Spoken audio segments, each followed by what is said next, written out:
Welcome back, Attack. I'm Skyland Shore, and today we're going to be checking out Warhammer, the End Times, Vermintide. You probably have seen a lot of hype for this game because it's like a $26 game. It's on sale right now if you pre-order it, and it looks freaking amazing. It looks like a $60 game. In fact, it's very similar to Left 4 Dead, and it's actually basically just like Left 4 Dead. It probably could have been a mod from Left 4 Dead. It's literally got like every single element that Left 4 Dead has, but it's got a little bit more for a cheaper price. Well, now Left 4 Dead's pretty cheap right now, but whatever. Vermintide seems to have a really interesting twist on those mechanics of the genre that Left 4 Dead started, so it makes sense that they're going to copy a lot of the same mechanics. You have two weapons, you have a healing slot, you have a booster slot, and then you have like an explosive or a thrown slot, and then you have, of course, you have the AI, very similar to Left 4 Dead. You have these hordes of enemies coming at you as you traverse a campaign-style map. So yeah, it's basically just like Left 4 Dead. If you've played Left 4 Dead, you basically have played Vermintide. However, one really fun thing about Left 4 Dead is these campaigns. So the fact, even if Vermintide literally copied Left 4 Dead for every single instance about it, even the enemies completely, just because it changes some of the objectives, because it adds new maps, it's completely worth it for that, for that instance. But it actually does more than that, okay? So for instance, it's not just a reskinning, it's not just a new aesthetic, though the new aesthetic is freaking awesome, and of course it's set in the Warhammer universe, and it adds like definitely a new perspective to this side of the Warhammer universe. So for people who are fans of it, I know, there's a lot of games coming out that are really hit or miss. Like Blood Bowl's pretty interesting, and then we have Dark Nexus, which is, it's kind of off. We have games that are like, it's kind of like, it trades. It's like, it's good, it's bad, it's good, it's bad. Warhammer Vermintide is on the right side of the coin. This is a good game. And it's pretty cheap, okay? So Vermintide is a cooperative action first-person shooter and melee combat adventure. That's what they say on the website right here, and it really is. You have a melee weapon and you have a ranged weapon generally. You have 5 characters. I don't know if they're going to add more later on as DLC, but you do have 5 characters. And not only do they have alternate ways of playing about themselves mechanically, if you want to just go full melee, and that's kind of how you want to approach the game, you can do that. You don't have to switch to your ranged weapon. If you want to go like full range, you do have ammunition to worry about, stuff like that. You can kind of sneakity sneak sometimes. A lot of the times, though, I think as a new player, you kind of just get stuck in the horde and you're just kind of meleeing everywhere. But I'm sure there's all sorts of different tactical things that you can do as a very smart player. I know that from my playing Left 4 Dead, you can just run through, you can be really strategic. You don't have to kill every single fucking zombie. But from my experience in Vermintide, starting out, yeah, I killed every bit of the Skaven. That is the enemies in this game. They are Skaven. They're not zombies. And so because of that, because they're not the most genius of creatures, they're kind of hilarious actually. They really remind me of like Murlocs, man. They really hoard you. So it does feel kind of like a zombie horde survival game. But they are a little bit more intelligent. So they're going to have things like, in Left 4 Dead you had a Spitter, which is like the only ranged character really, kind of. And then you had the Smoker and the Hunter. And in this game you do have specials, but they're a little bit twisted and a little bit more unique. So you have like a Gatling rat, you have a poison rat, you do have your usual kind of like, you have your, like, I don't know what it's called, but it's very similar to the Hunter, and then you have one that's kind of fills the same niche as the Smoker, or whichever one has the tongue, guys. I can't remember. But basically, that's called the Pack Leader, and he has a pole arm, and he kind of pulls on the player, and you have to rescue them exactly the same as Left 4 Dead. And, mechanically, at first glance, this game literally is Left 4 Dead. I just want to stress that again. If you are totally tired of Left 4 Dead, which I don't think you are, I don't think anybody really is, there's always something that you can do with that sort of setup. I think it's a whole genre that was started with that game. So even though Vermintide seems very similar, I still think it's actually very fun and completely worth the money, even if it was an exact copy of Left 4 Dead. However, it's not. Okay, so yeah, they do have a tank type of rat, which plays out just like the tank, but because there are some different slight mechanics with the game, it's a little bit more fun. So for instance, in Left 4 Dead, you don't have a blocking mechanism. So in Vermintide, you actually can tank, and you can actually build your character to be a little bit more tanky because you have blockings. Each weapon has like a certain number of blocks, and they kind of refresh over time. So if you're the one tanking and aggroing the tank, okay, that makes sense. Anyways, there's a giant rat, tank rat, whatever. We're going to call him Tank. So if you are aggroing him, you actually can have sort of a weapon that has more blocks than others.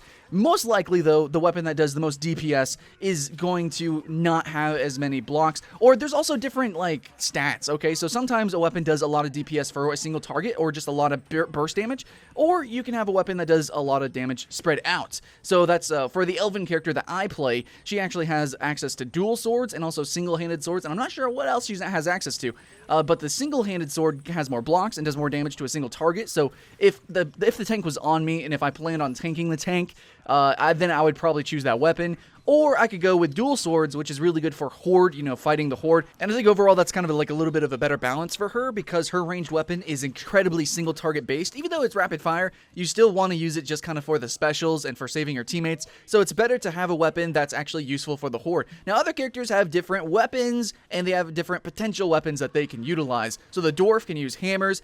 I'm not sure what else he can use, actually. I don't even know for the ranged weapon, but it seems like he's more of the tanky kind of character, and he actually is really cute running around with these Skaven. Sometimes I mistake him for a Skaven, and I just kind of throw firebombs at him and stuff. But yes, there are consumables. They're just healing, and it's basically Left 4 Dead. There's nothing special so far that I've seen with those things.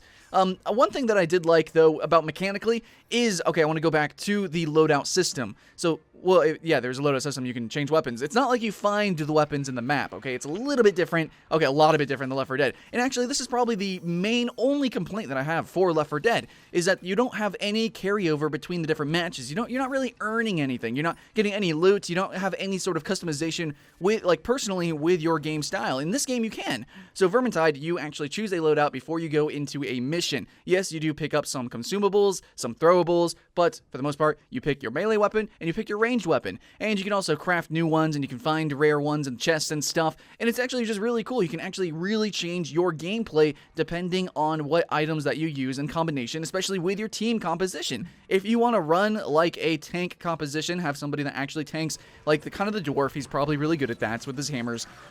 You can just run him, and then everyone else can be ranged, or whatever. If you want to be more balanced, kind of like what I said with the elf character, you can do that. And speaking about characters, guys, really the game does have character. That's one thing that we like about Left 4 Dead, right? The little tiny interactions as you're playing the game, these hours and hours and hours. You get these like rare dialogues that you hear sometimes, depending on the situations. You're gonna have a guaranteed dialogue, of course, running through the game, kind of like campaign-wise. It's basically just like Left 4 Dead, but it does carry over. Yes, you do have actually this nice interaction. There's a lot of racism in Warhammer, and it actually does. It's very apparent. You know, so the dwarf is like kind of yelling at the elf, and the elf is yelling at the dwarf, but then they kind of become friends overall. And I don't know, it's weird. I've only played a few matches, but I can already feel the character oozing out. Not just mechanically with the loadouts and the different playstyles of these characters, but also, yeah, just with the story itself, there is character. And I really like that. Even with the enemies, man, the Skaven, holy shit. Like, zombies, man, they're brainless. Well, they want brains.